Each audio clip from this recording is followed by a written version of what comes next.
I'm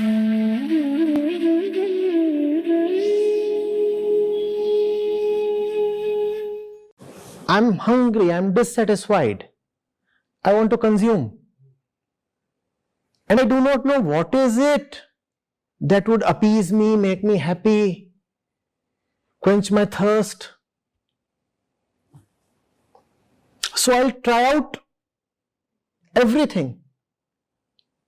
Any guess is as good as any other guess. I cannot just spare anything. It's a matter of deep inner unrest. I have to try out all possible ways. So man tries out all possible ways. Who is this man?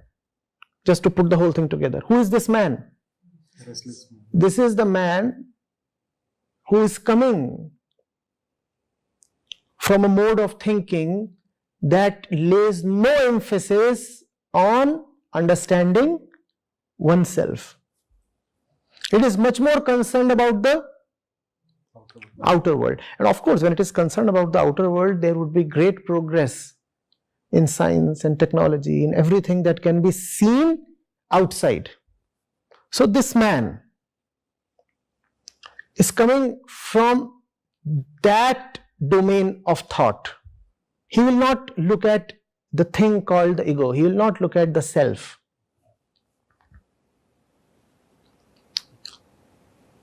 It's not very interesting and it's tedious. Why look at the self? Also, it is humiliating at times. Especially if you are a philosopher. It is great to philosophize about this and that. But if you start philosophizing about yourself, it doesn't turn out too good. So you want to think about, oh, money, masses, dialectics, nations, communities, modes of production, what not. You want to think about all these things. What is it that you want to strictly avoid? You want to avoid looking at yourself. Firstly, that is not very interesting to the uninitiated mind. Secondly, it can turn out to be humiliating. You can have a lot of grandstanding when you point fingers at this and that and say, I know who you are. I know who you are. There is no grandstanding when you look at yourself and say, I don't know who I am. So, it is a compulsion with this man who comes from that line of thinking to keep proceeding only outwards. And he finds these three categories outwards. There is man, there is man-made objects, and then there are the trees and the animals and the rivers and the mountains. What is he going to do with all these three categories? Can he spare any or either of the three? Why must he? Why must he? He'll try out everything because he does not know anything. When you do not know anything, you have no option but to try out everything, obviously. When you do not know where a redemption lies, you will knock at every door.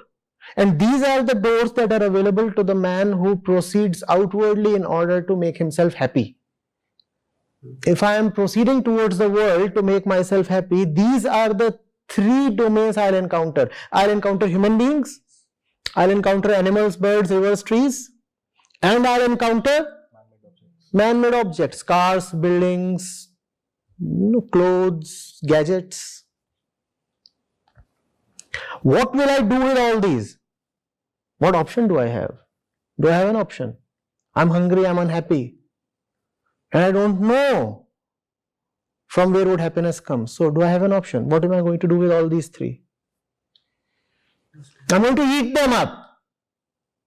That's what man has been doing, not since the last 2 centuries, not since the mills came about. He has been doing this since he has been known to be conscious. That's what he has been doing. he wants to eat up everything. Now what is the result then? When man eats up man, the result is population. What is this population? The woman goes out and eats up the man. You have babies. The man goes out and wants to eat up as many women as possible. You have babies. Right? So, from the drive to consume, first of all, come babies when the object of consumption is a human being. Right. The next object of consumption is man-made objects. Because they too are available. Why must I spare them? So, when man wants to consume man-made objects, the result is he guzzles up fossil fuel. Give me more diesel, give me more petrol. Where else would the energy come from? I want buildings. I want to consume, and whatever you want to consume has to be firstly manufactured. How will I manufacture it? I don't have energy. And energy from any of the sources, as we currently know, is carbon intensive. Even the so-called green energy has a strong carbon footprint when seen in totality. So, when man consumes man-made objects, again the result is more consumption and more carbon. And then man says, I will consume the natural world as well.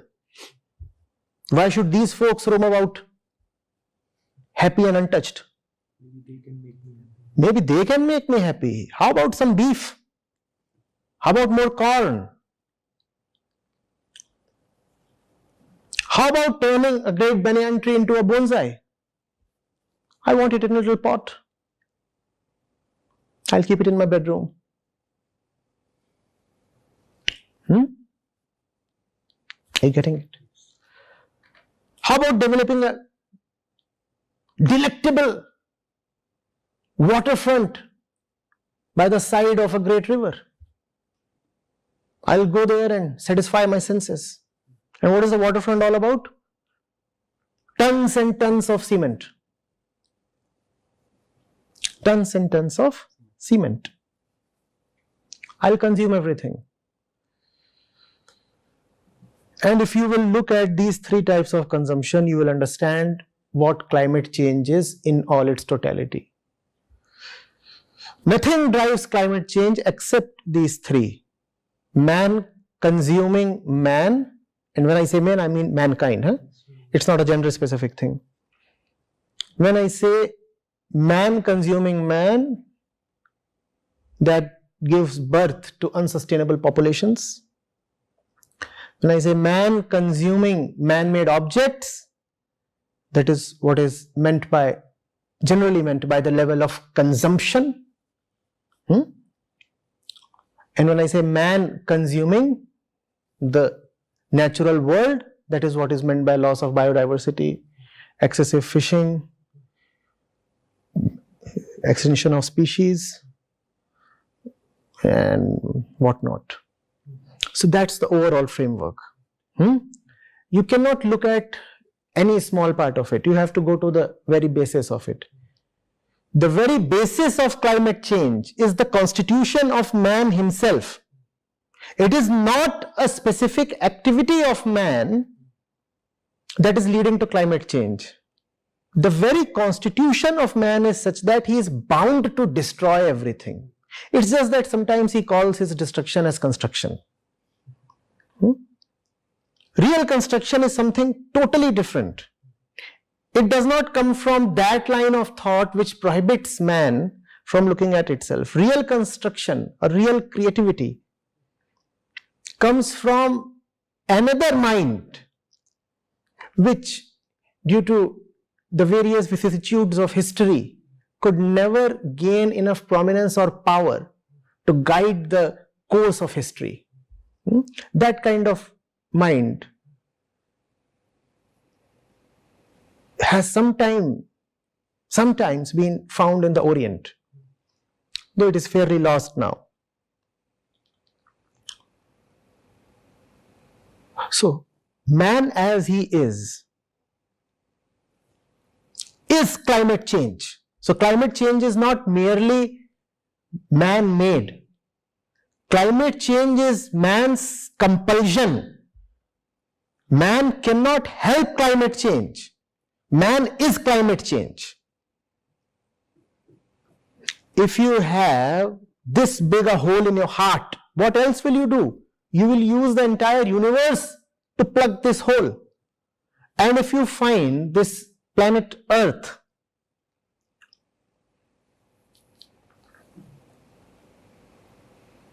too little